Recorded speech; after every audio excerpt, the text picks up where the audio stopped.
to my channel. So today po, magluluto po tayo ng chicken salad with a twist. Kung ano po yung twist, panoorin niyo po para malaman po natin. Okay, so ang mga ingredients po natin for today, meron po tayong shredded chicken. Actually, I used chicken thighs. Mas malaman kasi po siya. So, shredded ko na siya, hinimay-himay ko na siya. This is about like a 1 pound of chicken thighs. I boiled it, I put salt on it. Tapos, nung medyo malambot na siya, then I shredded it. Hinimay-himay ko lang po. And then, we're going also to use half a cup of onions. I slice it into small bits as well. So maliliit lang po yung mga yung paghiwa. And this one, we have pickle relish. Ang sikreto po talaga ng paggawa ng salad, i-drain po lahat talaga yung mga ingredients para wala pong parang extra na fluid or extra na sabaw. Kasi pag nagiging mas masabaw po yung salad natin, pag nilalagay natin sa ref, ang mangyayari, magtutubig siya, mas madali siyang mapanis. So ang ginawa ko, drainin kong maigi itong pickle relish. Drainin ko 'yan. So around like 1/4 cup of pickle relish and half cup of fresh celery. So kinat ko rin siya ng maliliit, mga small pieces as well. And then we're also going to put 1 tablespoon of sugar. We're gonna use white sugar here. And yung twist na sinasabi ko sa inyo, lalagyan po natin ng 1/4 cup ng pineapple tidbits. Para pampalasa po, ilagyan din po natin ng garlic salt. And also, we're going to put mayo. And hindi po mawawala, of course, ang ground pepper. Okay, so simulan na po natin. Ito na po yung chicken, yung shredded chicken. I'm going now to add yung onions. Ni-slice po natin siya ng sobrang maliliit. Okay. And then, haluin lang natin.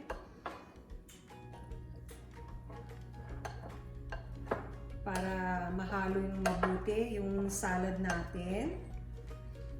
Okay, next. Yung ating pickle relish. Makikita natin talagang wala siyang sabaw. Okay. Haluin na naman. Just mix.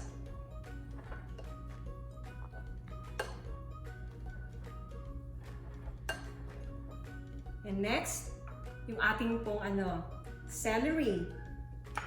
Pag may celery kasi tapos ini-slice mo siya ng maliliit, pag kinain mo siya nagiging crunchy mas nagiging malasa yung salad.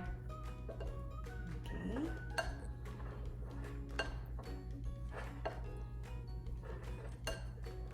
Haluin lang ng maigi. And then, lagyan na po natin ng sugar.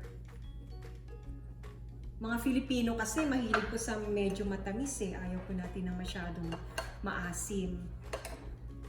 Pampabalansi lang ng lasa. Okay. Next, yung pineapple natin, tidbits. Ito yung sinasabi ko sa inyong twist. Mas malasa talaga ang salad pag meron ito. Kasi parang yung nagmi-mix yung asim tsaka tamis ng pineapple. Okay. So, ang susunod naman, lagyan natin ng garlic salt. Konti lang. That's it. Just a dash. And then, yung pepper natin.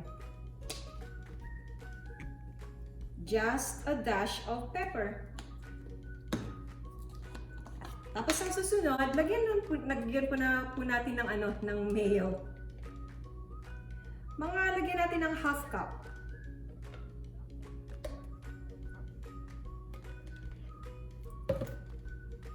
Tapos, dali-dali lang ho, ano? Paggawa ng chicken salad. Masarap po ito na appetizer. Pero tayong Pilipino, di ba? Gusto natin sa chicken salad is nilalagay nating palaman with bread. Yan.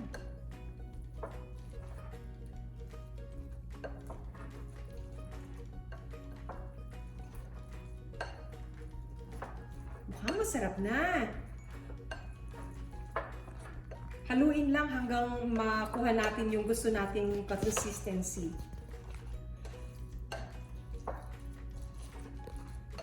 I think lagyan ko pa ng dagdagan ko pa ng konting mayo. So you have to, season it according to your taste. Konti pa.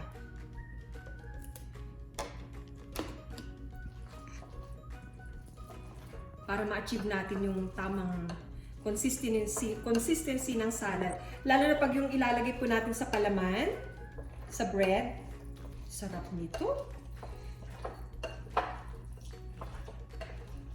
Ayan. Okay, titikman ko na. Okay. Taste natin.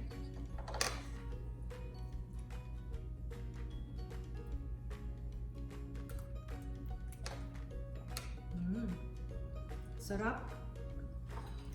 So, ilagay ko na to sa palaman. Ipalaman na po natin.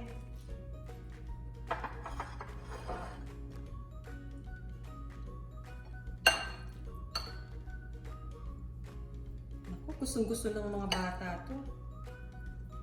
Pwedeng pambaon sa office, pwedeng pambaon sa school. Kahit ito lang kainin mo. Mamaya ito na ang dinner namin Okay. Chunky. Masarap pag yung nahimay kasi talagang chunky yung chicken. Okay. Ayan. Nagugas po ako ng kamay ha. Huwag niyo pong kakalimutang maghugas. Then,